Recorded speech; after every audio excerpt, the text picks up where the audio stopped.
Let me share with you this something na nangyari nga po sa aking SPayLater to Cash via Maya Business App. So, nabiktima na rin po talaga ako personally nito na hindi nga po pumasok yung aking kinash out from SPayLater to Cash via Maya Business App. So, sa last video ko, nag-share ako po sa inyo ng aking conversion kay SPayLater to Cash via Maya Business App with a big amount talaga, to be exact, 19,000 pesos. So, 19,000 pesos po yung aking kinash out sa aking SPayLater na pinadaan ko nga po sa aking Maya Business App, and that is still working, successfully working and legit po yun. And as you can see naman, sa process ay nagiging smooth yung transaction and ganun pa rin yung process niya. And this time naman, let me share with you this epic fail na nangyari sa akin. Akala ko talaga hindi siya mangyayari sa akin kasi never ko pa po kasi talagang na-encounter to ngayon lang. So it happens to me po na nag-cash out ako sa SPayLater kasi may natitira po akong 800 pesos something doon sa aking SPayLater. So sabi ko, cash out ko nga tong 800 kasi that time,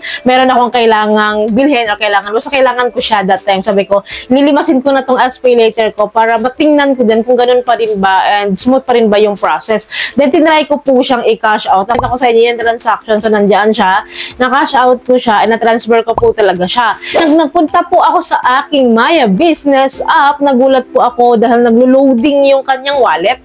Sabi ko, bakit ganito? Wala pa. Then, nire-refresh ko lang yung aking app. Then, nakita ko, nag-error siya. Ayan, nakikita nyo, may nakalagay error. Yan. So, ang ginawa ko, in-exit ko yung app, nire-refresh ko, ganyan, nilalagin ko ulit. Then, nakita ko nga po, is hindi po siya pumasok. Nag-zero siya. Sabi ko, bakit hindi pa? So, ako na may patience pa. Sabi ko, siguro na delay lang. So, kailangan ko pa i-refresh. Nakarami po akong refresh sa app. In-install ko pa siya. Then, in-install ko ulit. Then, binalikan ko ulit. Zero pa din yung kanyang balance. So, doon ako nagtaka. Sabi ko, bakit hindi pa pumasok? Real time dapat papasok to. Then, tinignan ko yung aking SPayLater transaction. Nakita ko talagang na-cash out siya successfully. Nawala na doon. Dapat babalik siya doon sa SPayLater, diba? Ang thinking ko noon, dapat babalik siya sa SPayLater ko kung hindi naman siya successful na na-cash out or napunta sa aking Maya Business App wallet. So, ganun naman talaga dapat happen. Na-try ko na po kasi yan before sa SPayLater na once na nakapagbayad ka and successful po yon and hindi na po siya talaga bumabalik. So, ganun yung nangyayari. Kaya hindi na rin ako aasa talaga na babalik sa SPayLater. Pinakatahay kong gagawin doon is magantay doon sa Maya Business App. Zero talaga siya. So, dahil nga po hindi pumasok agad-agad yung aking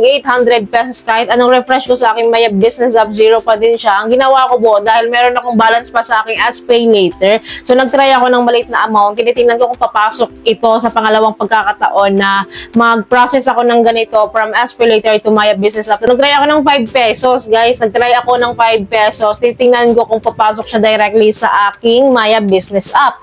So, tinry ko po siya. Nagpunta po ako sa SPayLater. Nag-process po ulit ako kasi tinry ko lang ulit kung papasok po itong 5 pesos. Kasi kung papasok itong 5 pesos doon, ibig sabihin may problema talaga sa app or may problema sa process. Yun yung thinking ko noon. Kaya yun, tinry ko yung 5 pesos na i-cash out, i-forward sa akin Maya Business App. So, yun nga, successfully na-disburse na or na-send ko na sa Maya Business App. Then, pumunta agad ako sa Maya Business App ko. Nakita ko nga, andun yung 5 pesos. Nakita ko nga po, nag-reflect doon yung 5 pesos. So, ibig sabihin po, failed po yung aking 800 pesos kanina kasi bakit nag-reflect yung 5 pesos ngayon agad-agad? Bakit hindi nag-reflect yung nauna kong transaction na 800 pesos? Nakita ko nga po and na-found out ko nga po, tinignan ko po sa transaction ni Maya Business App, may nakalagay po na ganyan, naka-send money siya, tapos resettlement yung nakalagay. Nakalagay dito, 800 pesos, nag-reflect nga po, ibig sabihin, na-receive po nila ito. Kasi nag-reflect po sa transaction, nakalagay yung invoice number, reference number, tapos date tsaka time. So, that was May 5 pa ha. 7 PM yung transaction ko noon. Then, nakalagay dito sa description, reverse settlement from Maya Business. So, settlement po yung nakalagay. And medyo pumapanatag po ako kasi nag-reflect sa transaction na na-receive niya eh. Nandito eh. Sa akin is nakaluwag-luwag ako kasi nag-reflect nga yung transaction dito. So, may laban ako kung sakaling i-complain ko siya kasi nga may reference number, may invoice number. Sa transaction kasi sa Shopee app is nandun din siya, nag-reflect din po siya. So, may laban tayo doon. Pero worried pa rin ako, bakit hindi ko siya nga na-receive? Bakit hindi ko siya na-receive? So, ang ginawa ko po noon is nagtanong-tanong ako, nag-research ako, ano nga ba yung reason kung bakit hindi nare-receive, kung bakit hindi siya nagre-reflect. So, meron pong sumagot sa akin.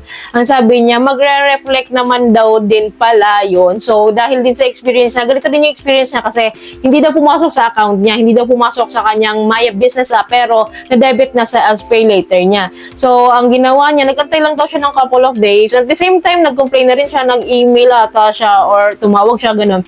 So, at the same time, nag-report na rin siya sa Maya Business App regarding doon sa nangyari. So, sabi niya, pumasok daw after several days, nag-antay lang daw siya and pumasok naman din daw sa Maya Business App. So, hindi ko alam kung ilang araw yung inantay niya, hindi ko na rin natanong, but panatag na rin ako kasi papasok naman pala. So, hindi ko alam kung ilang araw siya papasok and kung sure ba siya papasok. Then, lumipas na po yung 24 hours, hindi pa rin po siya pumasok. Yung aking 800 pesos sa aking Maya Business App, yan, hindi pa rin siya pumasok. Then, nag 2 days na ha, wala pa rin pumapasok. So, nung after 2 days po na hindi po siya pumasok, nag-decide po ako na mag-email sa Maya Business. So, yan po yung email ko, yan yung kinonsern ko. Sinabi ko nga po dyan na nagkaroon nga po ako ng transaction pero hindi nga po siya pumasok. Tapos, mandyan yung details. Nag-screenshot ako ng details ng invoice number, reference number, na proof na yun nga po yung complaints ko. Then, nakita ko nga po, after 3 days, nag-check ako ng aking Maya Business App, nakita ko, pumasok na yung 800 pesos na kino-complaints ko nga sa kanila. Yung aking kinashout nga sa SPayLater. So, nagulat ako kasi hindi naman sila nag-notify na pumasok, no. Nag-check lang ako sa aking Maya Business App kung pumasok na ba or nandoon na ba. So, nagulat ako guys, kahapon nga, nakita ko na nag-reflect nga siya dun sa aking wallet. So, nakita ko yung transaction nung 6 PM pa pala kahapon.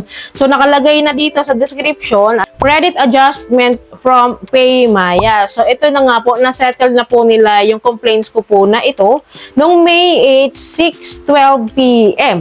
So, nung May 7 kasi ako nag-email sa kanila. So, siguro nakita or na-notice nila yun. Mahalaga pa rin pala na nag-email tayo sa kanila or nag-call tayo sa kanila, nag-contact tayo sa kanila kasi paano na-address yung concern natin. So, ito na nga po siya. Finally, pumasok na siya after 3 days po. After 3 days. So, nag-email back po sa akin si Maya regarding that matter nga na okay na nga daw po, na-address na nila yung aking concern. So, ganun po. So, ibig sabihin po, kahit pa paano naman, kahit magkakaproblema pala tayo dito sa SPayLater cash out, na hindi nga po nagre-reflect yung sa iba, yung mga concerns and problem na na-encounter nila, na na-debit na sa SPayLater nila, pero hindi nag-reflect sa Maya Business App.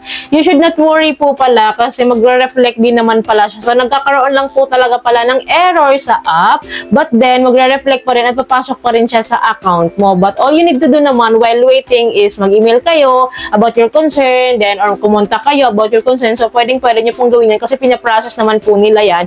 But, one thing is for sure is bumabalik po yung ating kinash out. Kasi tama lang yung process natin, pag-i-scan natin ng code, doon talaga sa destination na gusto natin, ipasok yung pera natin sa Maya Business account natin, is wala pong magiging problema. You just only need to wait lang talaga. So, hindi nga lang siya real time kapag nagkakaroon ng error. But, mostly naman, majority naman sa mga transaction and process ko dito sa Maya Business App kapag nagka-cash out from SPayLater is wala naman po ako nagiging problema. So, it happens talaga. It allows to happen just to share you. Hindi ko to sinasadya ha. Experience ko na rin siya personally and para din ma-share ko na rin sa inyo sa mga nag-i-struggle and huwag kayong mag-alala, babalik at babalik yung pera nyo katulad po sa akin. Yun lamang po. I hope may natutunan kayo sa video. I hope nakatulong tong video sa inyo. So, anyways, kung nagustuhan nyo yung video, please don't forget to like, share, and subscribe and click yung bell button para lahat po ng videos ko is updated kayo. Yun lamang po. Thank you for watching this video. Bye!